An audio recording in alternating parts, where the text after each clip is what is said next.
একজন হাফেজে কোরআনের কি পরিমাণ মর্যাদা আল্লাহ রাব্বুল আলামিন তাকে দিয়েছেন। যেই লোকটা হাফেজে কোরআন হতে পেরেছে, যার সিনার ভিতরে কোরআন রেখে দিয়েছে, কোরআনকে মুখস্থ করতে পেরেছে, এমন একজন হাফেজে কোরআনকে আল্লাহ পাক কি পরিমাণ মর্যাদা দান করেছেন। এই হাফেজে কোরআন একজন নয়, দুইজন নয়, 10 জন জাহান্নামীকে, এমন জাহান্নামী যাদের ব্যাপারে জাহান্নাম ওয়াজিব হয়ে গেছে, এমন 10 জন জাহান্নামীকে সুপারিশ করে জান্নাতে নিয়ে যাইতে পারবে।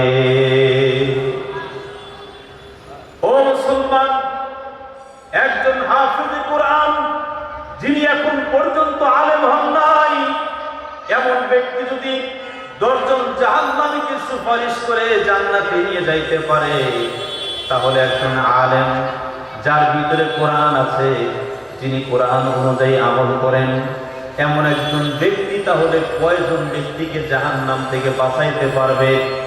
এই বিষয়টা বোঝাবার জন্য একটা হাদিস শোনাইতে চাই।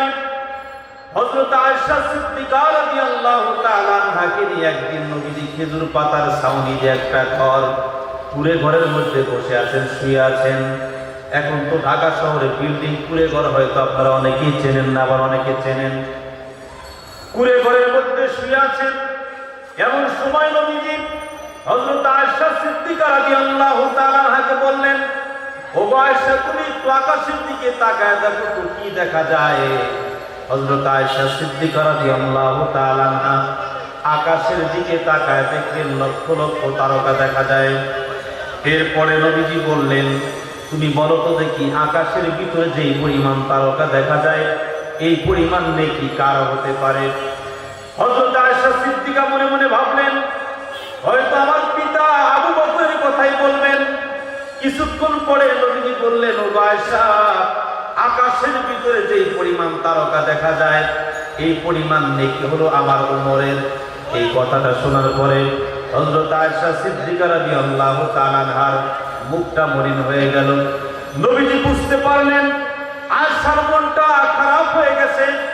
এরপরে নবীজি বললেন, ও আয়েশা, তুমি শুনে নাও, আকাশের ভিতরে যেই পরিমাণ তারকা দেখা যায়, আমার উমরের নেকি এই পরিমাণ হয়েছে। ঠিক আছে, আমার উমরের কি পরিমাণ নেকি, এই নেকির একটা পরিমাণ বোঝাবার জন্য, বুঝাবার দৃষ্টান্ত দেওয়ার মতো পৃথিবীতে আল্লাহ তাআলা এমন কোন জিনিস তৈরি করেছেন, কিন্তু আমার আবু বকরের কি পরিমাণ নেকি, এই নেকির দৃষ্টান্ত দেওয়ার মতো আজ পর্যন্ত পৃথিবীতে আল্লাহ কোন জিনিস তৈরি করে নাই।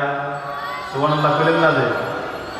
ও মুসলমান, বোঝা গেল একজন হাফেজে কোরআন মাত্র 10 জন জাহান্নামীকে সুপারিশ করে জান্নাতে নিয়ে যাইতে পারবে। একজন আলেম যিনি কোরআনের আইন অনুযায়ী, কোরআন অনুযায়ী নিজের জীবন যাপন করেছেন, এমন একজন আলেম শুধু 10 জন না, বরং লক্ষ লক্ষ জাহান্নামীকে সুপারিশ করে জান্নাতে নিয়ে যেতে পারবে। আলেম যখন জান্নাতের দিকে রওনা করবে, পিছন থেকে একজন ডাক দিবে, হুজুর, আমি আপনার এলাকার লোক, আপনার সাথে আমার সুসম্পর্ক ছিল। আরেকজন ডাক দিয়ে বলবেন, হুজুর, আপনি তো আমাদের এলাকায় মাদ্রাসা করেছিলেন, আপনার কাছেই তো আমার সন্তান পড়েছে, আপনি একটু দাঁড়ান, আমার নামে জাহান্নামের ওয়ারেন্ট হয়ে গেছে, আপনি একটু দয়া করে আমাকে নিয়ে যান। এরপরে আরেকজন ডাক দিয়ে বলবেন, হুজুর, আপনার সাথে তো আমার সম্পর্ক ভালো ছিল, আপনি তো আমার কাছে কতবার এসেছেন, আমিও আপনার কাছে অনেকবার গিয়েছি, একটু দয়া করে আপনি আমাকে সুপারিশ করে জান্নাতে নিয়ে যান।